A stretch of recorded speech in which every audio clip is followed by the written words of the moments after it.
Boa noite, meus queridos irmãos da Igreja Batista da Fé. É com muita alegria que eu estou aqui por mais uma terça-feira, a fim de servir a Deus, servindo aos irmãos através deste culto. Então, vamos prosseguir hoje, Vamos estar adorando ao Senhor, nosso Deus, Vamos estar nos concentrando neste momento e prestando ao Senhor a glória devida ao nome dele. Amém? Abaixe sua cabeça nesse momento e vamos orar ao Senhor antes de estarmos cantando um hino de louvor ao seu nome. Oremos.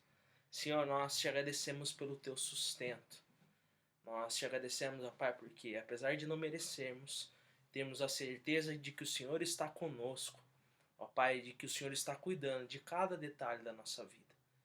Senhor, te agradecemos porque tem sido da tua vontade que nós prossigamos em te cultuar e adorar o teu santo nome e aprendermos mais a tua palavra. Te louvo, ó Pai, porque apesar de todas as dificuldades, os meus irmãos têm se empenhado em estarmos juntos, ó Pai, adorando a Ti. E o Senhor tem provido os recursos necessários para que esses cultos sempre venham a acontecer, apesar de todas as dificuldades. Seja com cada necessidade dos meus irmãos. Abençoe a vida de cada um deles. E que tanto eu quanto eles possamos reconhecer a Tua forte mão nos sustentando e nos guiando em meio a todas essas situações, ó Pai. Que o Senhor esteja recebendo o nosso louvor, recebendo a nossa adoração, que de fato os nossos corações, ó Pai, estejam, Senhor, dedicados somente a Ti neste momento de culto e de adoração, ó Pai. Em nome de Jesus que eu oro e agradeço. Amém. Esse hino ele é um tanto quanto antigo.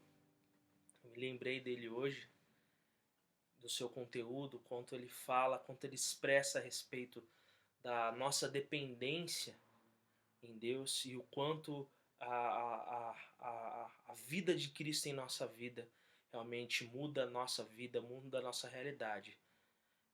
De fato, Jesus Cristo é a nossa fonte e Ele transforma o nosso viver, Ele é a nossa água viva. Amém?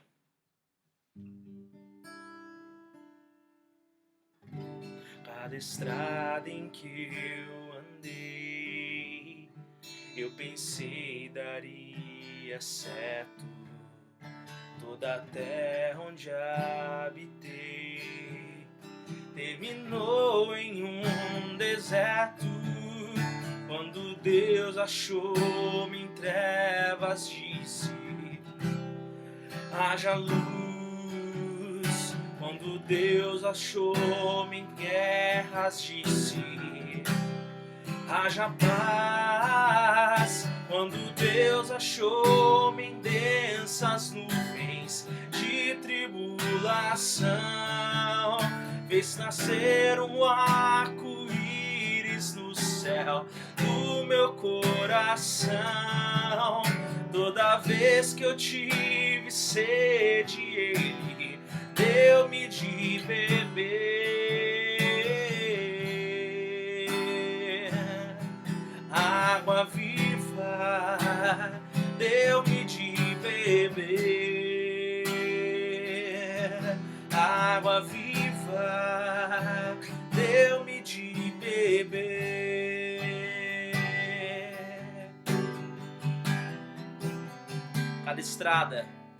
Cada estrada em que eu andei, eu pensei daria certo. Toda a terra onde habitei terminou em um deserto. Quando Deus achou-me em trevas, disse: haja luz.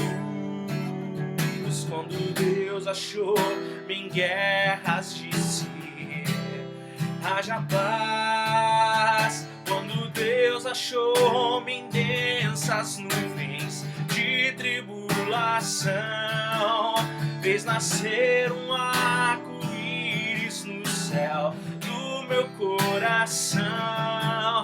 Toda vez que eu tive sede, Ele deu-me de beber. Água viva, deu-me de beber. Água viva, deu-me de beber.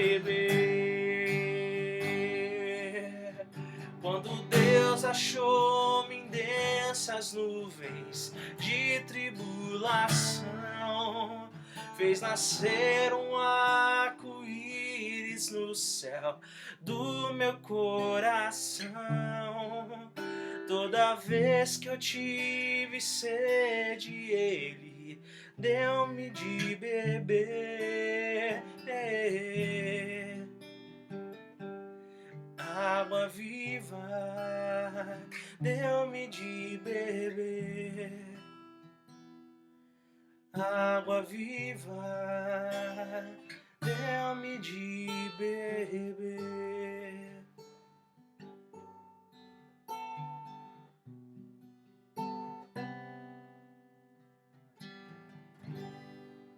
Amém. Meus irmãos, vamos abrir as nossas Bíblias em Colossenses capítulo 3.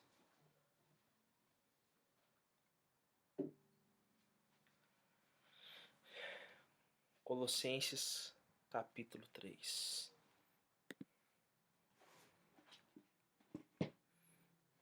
Hoje, pela graça de Deus, estamos no nosso 12º sermão em Colossenses. Uma carta tão pequena em tamanho, né? Mas tão profunda, tão grande em significado, tão grande em doutrina, em teologia e em mudança de vida. E é sobre essas questões práticas, nessa sessão da prática de vida, segundo a doutrina reta, é que nós estamos, é que se começa então o capítulo 3. Como eu vinha explicando para os irmãos, Paulo está aqui combatendo a heresia de Colossos, uma mistura de elementos judaicos, legalistas judaicos, com elementos pagãos, com elementos filosóficos da época, que buscavam minar a crença na suficiência de Cristo, na supremacia de Cristo sobre todas as coisas. E no capítulo 1 e 2, Paulo é enfático a respeito do quanto Cristo é supremo, Senhor sobre tudo, e como crer nele e estar nele é suficiente para a vida do crente. Então essa doutrina de estarmos em Cristo, né, a nossa inserção em Cristo por meio da graça, por meio da fé, é o que deve transformar a vida do crente. Então nós trabalhamos no nosso último sermão, no início do capítulo 3, a respeito do nosso alinhamento de perspectiva de vida. Ou alguns gostam de chamar isso de uma maneira mais bonita, ou até mesmo mais acadêmica, a respeito da nossa cosmovisão, né? A maneira como nós encaramos a vida, enxergamos o mundo, quais são os compromissos do nosso coração e quais são as nossas esperanças.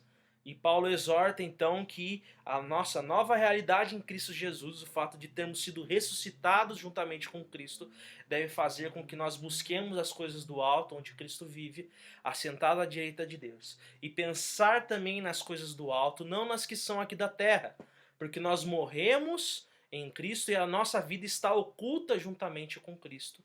Mas quando Cristo, que é a nossa vida, se manifestar, então nós também seremos manifestados com Ele em glória. Então, no nosso último sermão, nós aprendemos que a nossa nova realidade em Cristo deve alinhar a nossa perspectiva de vida a tudo aquilo que é eterno, revelando a Cristo como supremo sobre todas as coisas. E nós aprendemos, então, que nós devemos alinhar o nosso propósito de vida a Cristo e alinhar os nossos pensamentos a Jesus e alinhar a nossa esperança à eternidade com Jesus. Então, primeiro, perceba que Paulo quer trabalhar no nosso coração dessa maneira. Compreenda, creia que você está em Cristo e que agora você tem uma nova vida. Isso deve mudar a sua mente e o seu coração. Foi sobre isso que nós trabalhamos no versículo 1 ao 4. Realmente a maneira como nós vivemos no sentido da mente e do coração, a nossa busca, os nossos pensamentos e as nossas esperanças. Mas já nesse parágrafo, ele começa a ser mais incisivo em relação ao dia a dia do crente, pautado na nova realidade em Cristo. Então o tema dessa noite, meus irmãos, é a supremacia de Cristo e os nossos pecados remanescentes. Por que remanescentes? Porque é aquilo que ainda resta.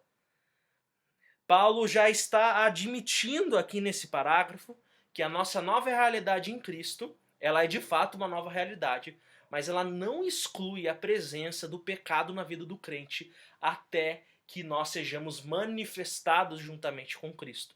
Enquanto não chega a realização escatológica total, ou seja, de fato a volta de Cristo, né? A implementação do seu reino eterno, nós ainda haveremos de lutar contra o pecado, ele ainda será presente em nossas vidas. Mas a presença do pecado, ela não é mais poderosa do que a presença do poder da cruz em nós. Então, é sobre isso que é esse sermão. Vamos ler versículos 5 a 11. Fazei, pois, morrer a vossa natureza terrena: prostituição, impureza, paixão lasciva, desejo maligno e avareza, que é idolatria. Por essas coisas é que vem a ira de Deus sobre os filhos da desobediência. Ora, nessas mesmas coisas andastes vós também no outro tempo, quando vivíeis nela. Agora, porém, despojai-vos igualmente de tudo isto: ira, indignação, maldade, maledicência, linguagem obscena do vosso falar. Não mintais uns aos outros, uma vez que vos despistes do velho homem com os seus feitos, e vos revestistes do novo homem, que se refaz para o pleno conhecimento, segundo a imagem daquele que o criou, no qual não pode haver nem grego, nem judeu, circuncisão nem incircuncisão, bárbaro, cita, escravo, livre, porém Cristo é tudo em todos. Oremos. Senhor Jesus, Supremo Cristo, aquele que morreu na cruz pelos nossos pecados, e isso nos é suficiente. Senhor, nós reconhecemos, ó Pai, o quanto dependemos do Senhor para todas as coisas. Inclusive, Senhor, para que o Senhor fale ao nosso coração e transforme o nosso viver. Ó Pai, abençoe este momento. Que as dificuldades que possam ocorrer, ó Pai, não venham a atrapalhar os meus irmãos na compreensão da Tua palavra. Que os meus pecados e as minhas dificuldades não sejam um empecilho. Que a transmissão online, que, ó Pai, o culto feito em casa, Senhor, num ambiente que não o de costume, como o templo da igreja, não seja um empecilho. Que nada, Senhor, venha atrapalhar os meus irmãos a estarem de fato com os corações e as mentes dedicados a Ti nesse momento, para aprenderem de Ti, Senhor, para se aprofundarem no pleno conhecimento de Cristo e terem as suas vidas transformadas. Senhor Jesus, transforma o nosso viver. Ó Pai, que nós compreendamos que há sim pecados remanescentes, mas a Tua graça é maior. Que há sim, Senhor, influência ainda do pecado em nós, mas quem é Senhor da nossa vida não é o pecado, é Jesus. Senhor, que nós saiamos desse sermão convencidos de que nós não somente não devemos viver, ó Pai, em busca do pecado, mas nós não precisamos mais de buscar o pecado, porque nós temos a fonte de água viva, que é o Senhor, Pai. Abençoe a nossa vida, Pai, em nome de Jesus. Amém. Nesse parágrafo, meus irmãos, o autor motiva os seus destinatários, a igreja de Colossos e também os laodicenses, a abandonarem as velhas práticas pecaminosas deles, que eram comuns antes deles conhecerem a Jesus. E a heresia de Colossos, como eu já mencionei no início, trazia uma proposta de mudança de vida, né? Que, como vimos anteriormente, ela não possuía um aspecto de reconhecimento do poder de Cristo e da suficiência da obra de Cristo. A proposta de vida da heresia de Colossos era uma proposta de vida pautada em esforços humanos e ancorados em perspectivas religiosas, filosóficas e místicas que iam contra a doutrina da supremacia e da suficiência de Cristo.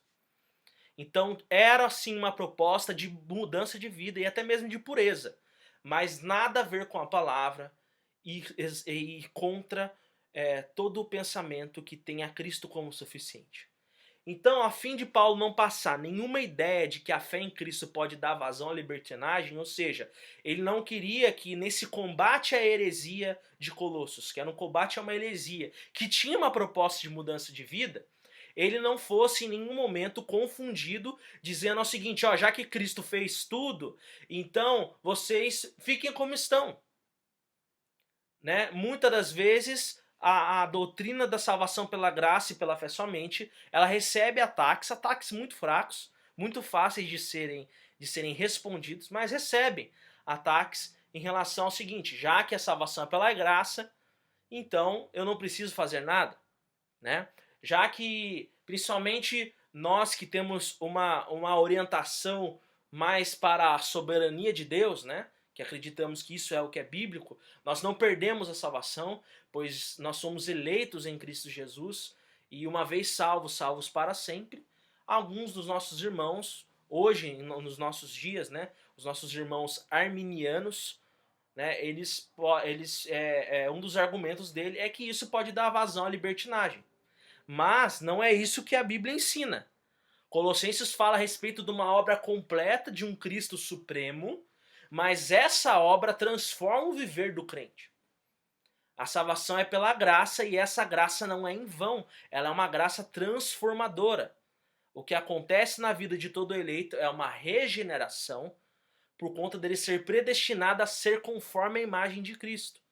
Então, não existe e nunca jamais deve existir dentro do pensamento, da consciência de que a salvação é pela graça, de que nós podemos viver a nossa maneira. E Paulo apela aos seus destinatários que eles abandonem os seus pecados por conta destes serem completamente incoerentes com a nova realidade em Cristo que eles tinham obtido.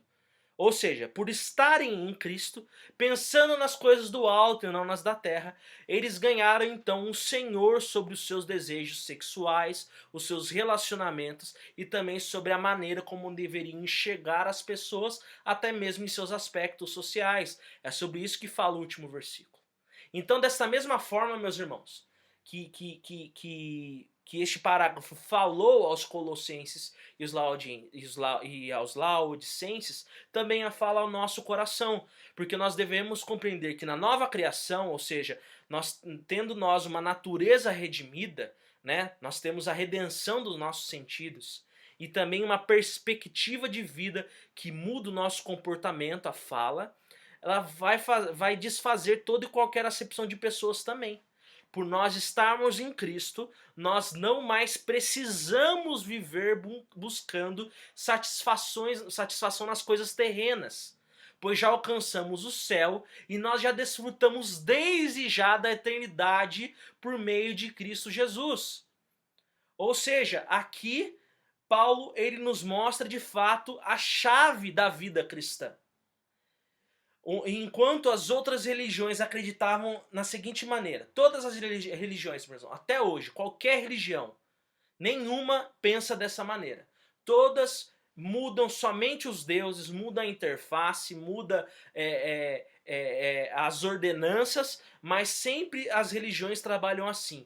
Eu mudo o meu comportamento, eu mudo a minha vida, eu pratico certas coisas, eu deixo de praticar certas coisas e assim eu alcanço o favor de alguma divindade. Já na fé em Cristo, já naquilo que a Bíblia ensina, é ao contrário. Nós alcançamos por meio da graça o favor de Deus em Cristo Jesus e assim então a nossa vida é transformada. Nós estamos ancorados na suficiência de Cristo e da sua obra. E isso deve mudar o nosso viver. Ou seja, nós não conquistamos o favor do Senhor. Cristo é aquele quem conquista o favor do Senhor em nosso lugar. E nós somos então abençoados por meio de Cristo Jesus com a salvação e com o poder do Espírito Santo. Nós somos regenerados e temos então a nossa vida transformada. De maneira que agora essa luta contra o pecado, essa luta por uma mudança de comportamento, essa luta por uma mudança de percepção da vida e também dos nossos relacionamentos, ela ocorre primeiro dentro do nosso coração. E pelo desejo de agradar a Deus e de glorificar ao Senhor, nós mudamos então o nosso viver.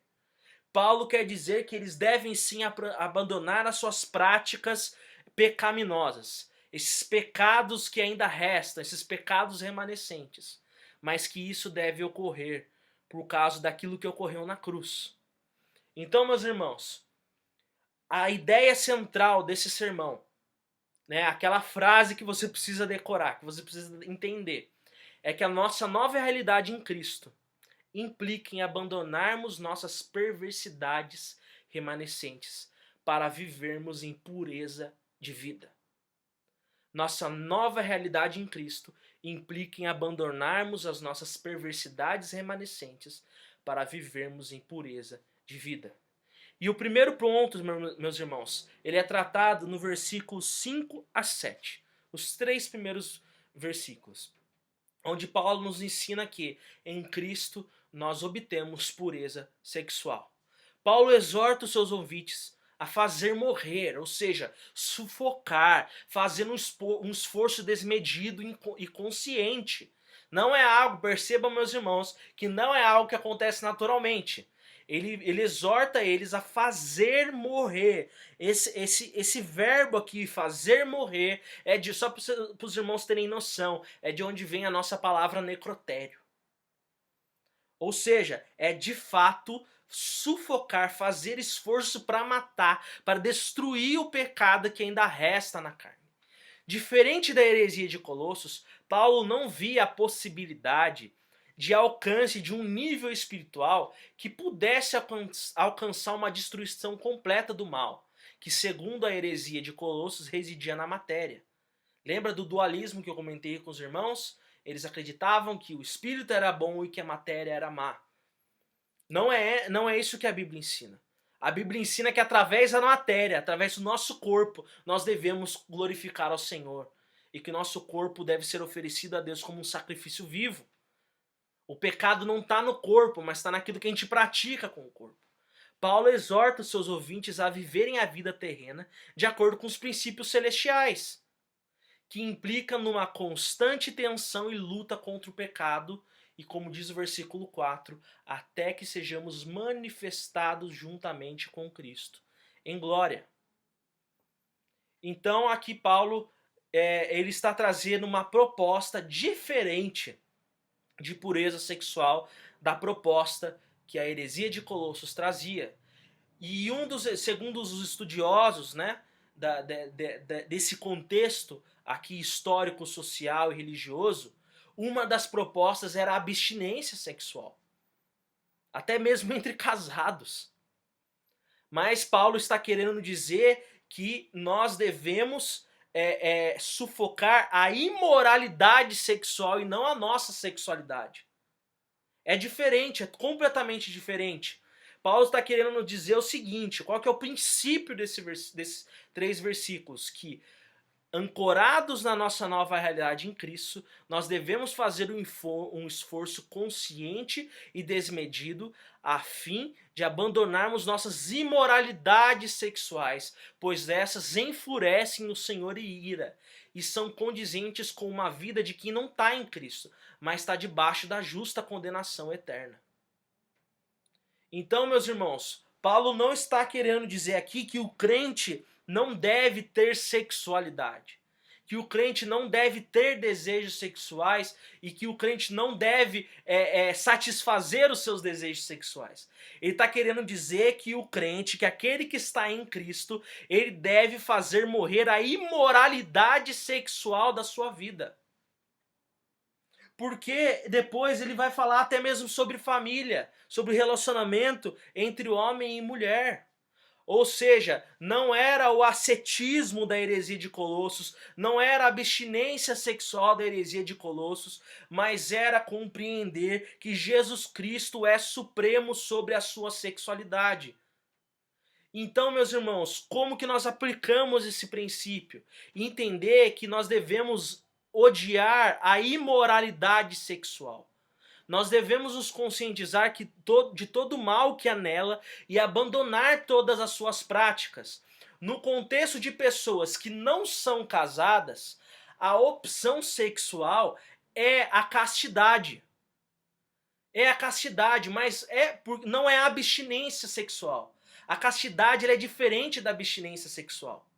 Porque você simplesmente pode não fazer sexo, mas viver pensando nisso e buscar outros meios de satisfazer, enquanto na castidade você se abstém e busca a satisfação em Cristo, enquanto Cristo não te dá essa graça de poder viver o sexo dentro do casamento.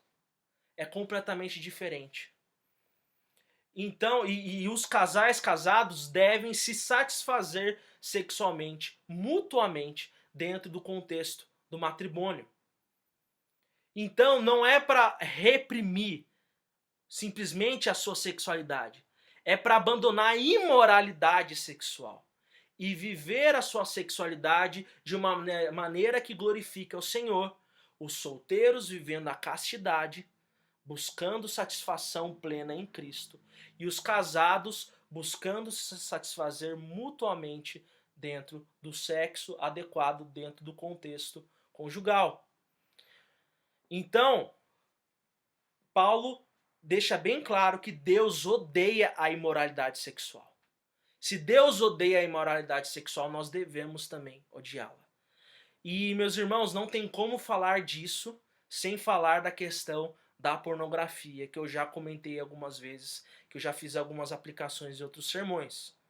E entender que a pornografia, a masturbação, ou seja, qualquer tipo de satisfação sexual que não venha dentro do contexto conjugal, heterossexual, heteronormativo, de acordo com a Bíblia ensina, ele é pecado.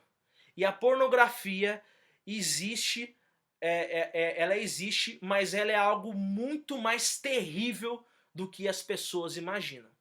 Se você fazer uma pesquisa sobre o assunto, você vai acabar descobrindo que por trás do que parece um simples filme pornográfico, há um inferno atrás de tudo aquilo.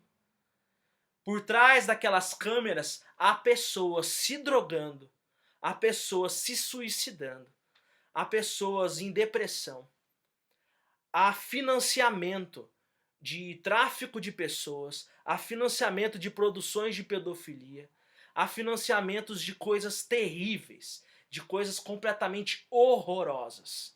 Até mesmo, talvez você pense assim, eu não gasto dinheiro, eu assisto conteúdo gratuito. Deixa eu explicar algo para você, meu irmão. Todo site vive de propaganda. Quando você tem um site, qualquer site, isso é algo bem específico para conscientizar os irmãos. Se você tem um site que tem um grande fluxo de pessoas, tem um grande número de visitantes, o seu site vira um ponto de propaganda. Ou seja, você começa a vender locais no seu site para fazer propagandas, os famosos AdOns do Google. Então, se você consegue ter um site legal, você consegue ter um site com conteúdo que vem bastante gente ver o seu conteúdo, ler o seu conteúdo, você começa a vender locais, como se fossem lotes mesmo, espaços dentro do seu site para fazer propagandas. Então, por mais que você esteja acessando um conteúdo pornográfico gratuito, você tem que entender que você está dando fluxo àquele site, e esse site vende propagandas, e esse site recebe então dinheiro para financiar essas coisas horrorosas que estão por trás. Então, para você financiar a pedofilia, para você financiar tráfico de pessoas, para você financiar a morte de um monte de gente, você não precisa passar o seu cartão de crédito em nenhum site, basta você clicar nele.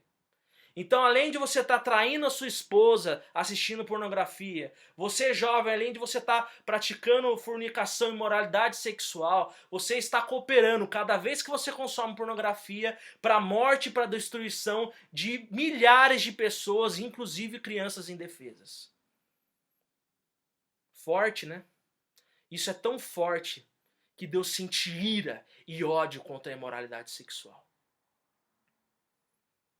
Então odeie a imoralidade sexual. Fique longe, faça morrer. Pare de assistir pornografia. Pare de utilizar outros meios que não aqueles que de fato glorificam o Senhor para viver a sua sexualidade. E talvez você fale assim, mas Vinícius, é difícil. Por isso que Paulo fala para fazer morrer. E é difícil, mas busque ajuda com pastores e irmãos maduros. Há pessoas sim que podem te ajudar dentro da igreja. Tenha o costume de prestar contas. Existem várias práticas que podem ser feitas para que você não caia nesses pecados. Tenha uma perspectiva adequada do sexo, compreendendo que Deus não odeia o sexo. Deus odeia a imoralidade sexual. E você também não deve odiar o sexo em si, você deve odiar a imoralidade sexual. E eu trago aqui uma frase de um pastor amigo meu, o pastor Tiago Guerra, que ele fala que quem crê em Cristo não perde a sua sexualidade, mas ganha um senhor sobre ela. Então, meus irmãos, em Cristo nós obtemos pureza sexual, mas nós precisamos nos esforçar, fazer morrer, sufocar, fazendo um esforço desmedido e consciente para destruir esse pecado que ainda resta na nossa carne.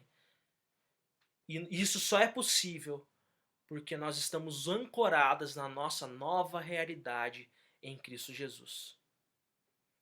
E o segundo ponto, meus irmãos, que estão nos versículos 8 a 10, onde ele fala a respeito da ira, da indignação, da maldade, da maledicência, da linguagem obscena.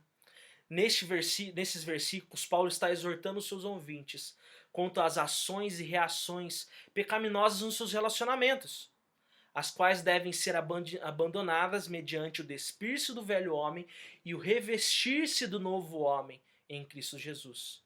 Ou seja, Paulo deixa claro que os que estão em Cristo possuem poder para mudar de vida, fazendo-se necessário mudar as suas práticas de vida com motivação e esperança em Cristo Jesus. Né? Mais do que aqui tentar destrinchar para os irmãos o que significa ira, o que significa indignação, tem lá o seu valor. Aqui está falando de todos esses comportamentos ruins que nós temos quando a gente fica irado, por exemplo, no trânsito, a gente buzina, xinga as pessoas, quando nós temos reações completamente desmedidas em algum tipo de diálogo, algum tipo de conversa, a gente começa a gritar com a pessoa, a gente se indigna, a gente põe para fora, a gente não se contém, a gente fica nervoso, a gente pratica algum tipo de maldade, a maledicência, né? A maledicência aqui vem da mesma palavra, da palavra blasfêmia, né? Mas aqui os tradutores preferiram não colocar a palavra blasfêmia, porque a gente compreende mais blasfêmia no contexto da língua portuguesa como algo que você fala contra uma divindade, né? Mas na época a palavra blasfêmia ela era usada tanto para falar mal de pessoas quanto também de divindades. Mas aqui significa realmente ficar falando mal dos outros. Esses comportamentos ruins que nós temos nos nossos relacionamentos. E Paulo está ensinando que em Cristo nós obtemos pureza também nos nossos relacionamentos. Nos primeiros versículos ele fala a respeito daquilo que é de mais de foro íntimo, né? A sua sexualidade e também a maneira como você trata com o dinheiro. Eu esqueci de mencionar isso no último ponto, né? Perceba que ele fala da avareza, que é a idolatria, porque essa questão do sexo e do dinheiro, né, é uma fraqueza na vida de muitas pessoas. E agora nesse segundo ponto, ele fala a respeito dessas ações e dessas reações descontroladas que nós temos por não estarmos sempre conscientes de que nós morremos para as coisas terrenas e nós ressuscitamos juntamente com Cristo para uma nova vida.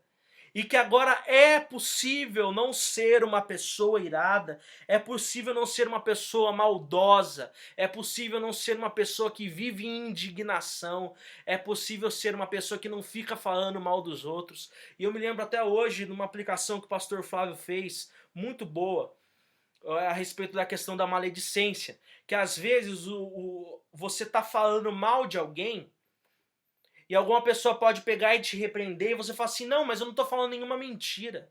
O que eu estou falando é verdade. E daí? Quem disse que só porque algo que você está falando é verdade, que você pode e deve ficar falando? Se você tem alguma verdade a respeito de algo ruim na vida de alguém, fale para a pessoa e não para as outras pessoas. Não caia nessa de que, mas não estou falando nenhuma mentira. Meus irmãos, todo mundo tem pecado. Se todo mundo fosse ficar falando do pecado do outro para todo mundo, a gente não ia conseguir viver em paz. Então, o que você está falando não precisa ser mentira para ser pecado. Pode até você estar falando assim, tal irmão é isso, tal irmão é aquilo. Pode ser que ele seja mesmo, mas por que você está falando? O que você vai agregar, né, na vida daquela pessoa que você está falando mal dela? Eu lembro também de uma aula que eu tive sobre casamento e família com o pastor Wallace, que ele falou que em muitas brigas os casais pegam e falam assim pro outro, né? Você é igualzinho a sua mãe. O que isso vai agregar na discussão? Você é igualzinho o seu pai. E às vezes a pessoa é mesmo, mas vai edificar falar isso? Naquele momento de briga, de discussão, você pegar e falar assim, você é igualzinho a sua mãe. Não agrega, meu irmão.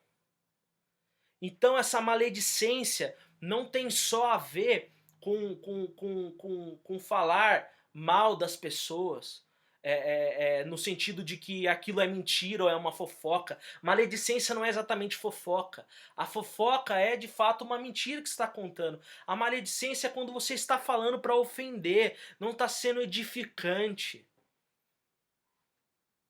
E a gente lembra muito do capítulo 4 de Efésios, onde ele fala, não saia da vossa boca nenhuma palavra torpe, mas somente aquela que sirva para a edificação daquele que ouve. Então, meus irmãos, tudo isso pode ser abandonado. Esse seu jeito iracundo de ser, esse seu jeito indignado e reativo de ser, esse seu jeito maldoso de ser com as pessoas. Tem muito crente que fala assim, eu odeio tal pessoa, eu não suporto tal pessoa. Isso é incoerente com a nossa nova realidade em Cristo. Você não deveria ter esse sentimento. Porque você morreu para essas coisas. Essas são as coisas dessa terra que devem ser abandonadas. Esse sentimento de maldade. E a lição desses dois versículos, meus irmãos, é que é possível mudar. Porque ele fala, né? Ele dá essa exortação no versículo 9. Não mintais uns aos outros. Também, a vida de mentira. Você que é mentiroso, você pode deixar de ser mentiroso em Cristo Jesus. Mas ele dá o argumento. Uma vez que você se despiu do velho homem com os seus feitos, e vos revestistes do novo homem, que se refaz para o pleno conhecimento segundo a imagem daquele que o criou. Ou seja, ele está dizendo aqui que é possível mudar de vida, mas faz-se necessário, primeiramente, abandonar a ideia de que isso é impossível. Tem crente que pensa que é impossível. Tem crente que fala assim, olha, esse pecado aqui eu não vou nem lutar porque é o meu jeito. Eu sou assim mesmo. Eu nasci assim, eu vou morrer assim. É o crente Gabriela. Não pode. Isso não existe. Porque uma vez que você se despiu do velho homem com seus feitos, você deve então se revestir do novo homem, que é Cristo Jesus, que se refaz. Ou seja, é uma nova vida que não era antes, que é segundo o pleno conhecimento de Cristo Jesus. Lembra dos sermões no capítulo 1, meus irmãos? A respeito do transbordar no pleno conhecimento de Cristo e que isso traz uma mudança de vida, que isso tira o crente do nível raso. Você precisa compreender que se a Bíblia está falando que é possível mudar, é porque é possível mudar. Quando a Bíblia fala mude e você fala é difícil, você fala eu não consigo, você está sendo incrédulo. Se a Bíblia fala que é possível, é porque é possível. Creia na palavra de Deus. Você entendeu, meu irmão, que não tem muito a ver com a sua capacidade, com a sua habilidade de se autodisciplinar. Tem a ver com a fé na palavra de Deus. E você precisa encarar que de fato é trabalhoso o processo de maturidade. A gente precisa ter paciência. Não foi da noite para o dia que você adquiriu todos esses hábitos ruins. E também não vai ser da noite para o dia que você vai ser conforme Jesus Cristo. Lembra do versículo 4? Que fala que nós seremos manifestados com Cristo em sua glória. Ou seja, nós estamos num processo. Muitos cristãos, às vezes, eles desistem desse esforço e dessa luta porque eles não veem resultados imediatos. Ele não tinha uma vida devocional. Aí ele começa a ter. Aí ele percebe que mesmo ele lendo a Bíblia todo, na primeira semana que ele começou a ler a Bíblia e orar, ele acabou caindo no mesmo pecado, ele já desiste. Calma, não é assim. É uma mudança de vida de glória em glória. Existem coisas que você vai conseguir eliminar de uma vez por todas, mas existem coisas que você vai continuar lutando, mas não pare de lutar. Não desista de buscar fazer a vontade do Senhor e obedecer a Cristo e viver para o seu inteiro agrado, conforme nós aprendemos no capítulo 1. Esforce-se para isso. Tenha em mente sempre a graça de Deus. Perceba que o apelo que Paulo faz para que você mude os seus hábitos e mude essa maneira reativa de ser, não é pautada na sua própria capacidade de mudar, mas é pautado no fato de se despir do velho homem e se revestir do novo homem. Ou seja, você vai conseguir isso na medida em que você confia na graça de Deus, na medida que você crê na palavra, na medida em que você de fato morre para si mesmo, desiste da sua própria força e você então se entrega a Cristo e clama a Ele para que Ele transforme o seu viver. Em Cristo nós obtemos pureza em nossos relacionamentos. E o terceiro ponto, meus irmãos, que está no versículo 11, onde ele fala: no qual não pode haver grego, nem judeu, circuncisão nem incircuncisão, bárbaro, cita, escravo, livre, porém Cristo é tudo em todos. Que bonito, Cristo é tudo em todos. Paulo está esclarecendo aqui, meus irmãos, que essa obtenção da pureza mediante a nova vida em Cristo, ou seja, você conseguir se livrar das suas imoralidades sexuais e conseguir se livrar desse seu modo iracundo e maldoso de ser, é algo que independe de qualquer aspecto social, cultural ou econômico. Lembra daquele versículo famosíssimo em Romanos, capítulo 3, versículo 23. Todos pecaram e carecem da glória de Deus. Aqui Paulo faz comparações que abrangem todos esses aspectos sociais, culturais e também econômicos. Ou seja, ele fala, nem judeu, nem grego, ou seja, nem aqueles que tinham um conhecimento religioso do Antigo Testamento como judeu, nem o grego que não tinha conhecimento nenhum. Todos pecaram, todos carecem da glória de Deus. E a mesma graça é derramada sobre essas duas classes religiosas. Ninguém vai ter preferência aqui. Todo mundo é igualmente necessitado, carente da graça de Deus. E depois ele faz uma outra comparação, onde ele fala nem circuncisão, nem incircuncisão, reforçando a ideia anterior. Nem aquele que era circuncidado, membro da aliança, ou aquele que não tinha passado por circuncisão nenhuma, era um gentil. Ambos precisam ter os corações circuncidados. Ambos estão debaixo da mesma maldição do pecado, carecendo da mesma graça. E ele fala nem bárbaro, nem cita. Ou seja, ele está falando aqui de povos que eram rejeitados por serem pessoas ignorantes. O bárbaro, segundo alguns estudiosos, falam que era um povo que vinha de determinada região, que eles não conseguiam falar o grego direito. Eles iam tentar falar o grego dentro ali do Império Romano, e eles ficavam por isso que eles chamavam de bárbaro. E os cita eram povos do litoral norte ali do Mediterrâneo, de uma região que eles eram pessoas realmente muito selvagens. Pessoas que não tinham muita civilidade, como os gregos tinham, por exemplo, ou como os judeus tinham. E depois ele trata aqui da questão da classe social, escravo ou livre. Ou seja, pessoas que eram de fato escravas de outras pessoas, era um regime de escravatura, que existia na época. Nem todos possuíam relações de trabalho amigáveis como nós temos hoje, cheio dos seus direitos, ou pessoas livres, pessoas que não eram escravos de ninguém. Ou seja, ele está querendo dizer aqui que religiosidade, ele está querendo dizer aqui que civilidade, conhecimento cultural ou conhecimento de língua, ou a sua classe social, nada disso importa. Por quê? Porque Cristo é tudo em todos.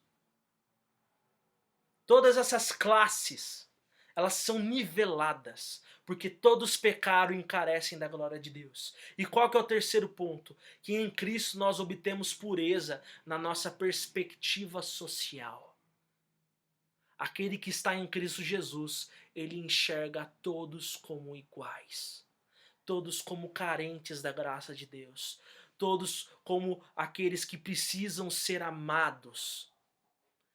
Tanto por você quanto por Deus. O Evangelho quebra todas essas barreiras que são reais, mas elas são quebradas, pois a fé em Cristo deve unir a todos e fazer com que todos se amem em Cristo. Esse é um dos mistérios da nova dispensação, judeus e gentios, unidos em Cristo como um só homem. Nessa nova dispensação, o povo de Deus é formado pelo remanescente do povo de Israel e gentios que são então colocados nesse corpo por meio da fé em Cristo Jesus. O Evangelho ele é a resposta para todos os conflitos sociais. O Evangelho é a resposta para todas as desigualdades. Aquele que crê em Cristo não consegue se ver como alguém maior do que o outro. Aquele que está em Cristo consegue se ver como o pior de todos. Assim como Paulo fala, eu sou o pior dos pecadores. Então eu jamais vou fazer deferência por conta de cor de pele, por conta de classe social, por conta da região que a pessoa vem, região que a pessoa mora. Vamos ser um pouquinho mais específico? Não pode haver racismo na igreja. Não pode haver racismo na igreja. Racismo é algo odioso, é algo nojento, algo asqueroso. Jamais alguém deve ser tratado mal por conta da cor da sua pele ou por conta dos seus olhos puxados, da região de onde vem, seja lá onde for. Não pode haver nenhum tipo de racismo ou xenofobia dentro do corpo de Cristo, porque fomos todos salvos pelo poder da cruz, porque todos pecamos e carecemos, destituídos, estamos da glória de Deus, então não há como olhar e ver o meu irmão do alto. Eu sempre olho o meu irmão com o objetivo de o servir, eu sempre me coloco a ajudá-lo, a servi-lo nas suas necessidades e nunca vejo ele como alguém a qual eu posso me utilizar dele. Eu não posso nunca ver o meu irmão, independente de quem ele seja, como alguém que eu possa maltratar ou desmerecer. Aquele que quiser ser o primeiro, sirva a todos. Não pode haver nenhum tipo de deferência por motivos sociais e econômicos. Tiago já falava isso. Não dê o melhor lugar para o rico. Não trate o pobre mal dentro da igreja, somos todos iguais. Nós nunca podemos olhar por cima quando nós estamos em Cristo. Ninguém deve ser privilegiado, nem desprivilegiado, quer por motivos sociais, econômicos ou culturais. Em Cristo nós obtemos pureza na nossa perspectiva social. Lembrando da nossa proposição, meus irmãos, concluindo, a nossa nova realidade em Cristo implica em abandonarmos as nossas perversidades remanescentes para vivermos em pureza de vida. E essa pureza de vida, de acordo com esse parágrafo que nós trabalhamos, ela deve abranger as seguintes esferas: a pureza sexual, a pureza no nosso relacionamento, e a nossa pureza, a nossa perspectiva de sociedade. Em Cristo nós obtemos pureza sexual, nós obtemos pureza em nossos relacionamentos e obtemos pureza na nossa perspectiva social. Diferente das demais religiões, meus irmãos, onde você primeiro muda de vida para obter o favor de um Deus, a fé em Cristo ensina que Deus age em favor do seu povo para tornar possível então a mudança de vida. Deus quer que mudemos de vida por conta de ter entregado a vida do seu Filho na cruz por nós. E nós reconhecemos que a força que precisamos para vencer o pecado não reside em nós mesmos, mas brota da cruz de Cristo. Nossa nova realidade em Cristo implica em abandonarmos as nossas perversidades remanescentes para vivermos em pureza de vida. Meu irmão, espero que você tenha sido encorajado a abandonar as suas impurezas remanescentes, os seus pecados que ainda restam. E juntos, todos nós, porque todos somos pecadores, todos somos necessitados dessa graça, possamos nos unir e nos ajudarmos para que possamos amadurecer ancorados na perspectiva da nossa nova realidade em Cristo. Que nós morremos para as coisas terrenas e ressuscitamos juntamente com Cristo para uma nova vida. Porque aquele que está em Cristo, uma nova criatura é. E as coisas velhas já passaram, eis que se fizeram novas todas as coisas. Que você seja encorajado, que a sua vida seja transformada. Que Deus abençoe a sua vida. Vamos orar? Jesus, a tua palavra nos deixa, Senhor, a tua palavra, Senhor, nos deixa constrangidos, impactados, de certa forma, até mesmo machucados. Ela é espada, Pai. Senhor, ela acerta o nosso coração, porque ela, Senhor, vai, Senhor, no nosso ego, no nosso orgulho, na nossa insistência de vivermos, ó Pai, para nós mesmos e não para o Senhor. Mas nós te agradecemos porque a tua graça é maior do que os nossos pecados. Te agradecemos porque a tua graça é maior do que a nossa própria impiedade. E ajuda-nos a vencer esse pecado remanescente.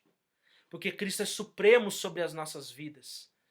E quem nos domina, quem nos rege, quem é Senhor sobre nós, não são os nossos anseios, não são os nossos desejos pecaminosos, não são as nossas imoralidades, não é o nosso jeito ruim de ser, ó Pai, e nem a maneira errada como enxergamos os nossos relacionamentos e os nossos irmãos, ó Pai.